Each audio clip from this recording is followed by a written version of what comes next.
প্রান্তিক লেক, পাহাড়ের মাঝখানে শান্ত নয়নাভিরাম একটা চমৎকার লেক।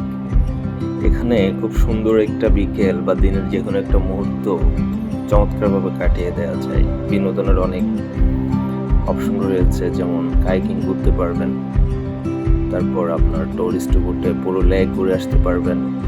কাইকিংটা আমার কাছে খুবই উপভোগ্য মনে হয়েছে। নিজেরাই কাইকিং করে করে আমরাও এবারে খুব সুন্দরভাবে এটার সৌন্দর্যটা উপভোগ করেছি। বান্দরবন শহরের খুব কাছের অবস্থান, সহজে এখানে আসা যায়। আমরা চলেন আরেকটু দেখি। আসসালামু আলাইকুম। আমরা আজকে প্রান্তিক লেক চলে এসেছি।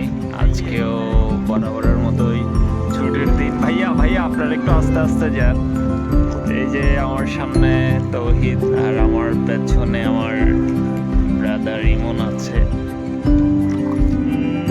গ্রামে আসছিলাম, একটা দাওয়াত ছিল, দুটো দাওয়াত ছিল বেসিক্যালি। আমরা একটাতে অ্যাটেন্ড করলাম, তারপরে সাথে সময় পেয়েছি, অনেক বৃষ্টিও ছিল বলতে। বৃষ্টি থামার পরে আমরা চলে এসেছি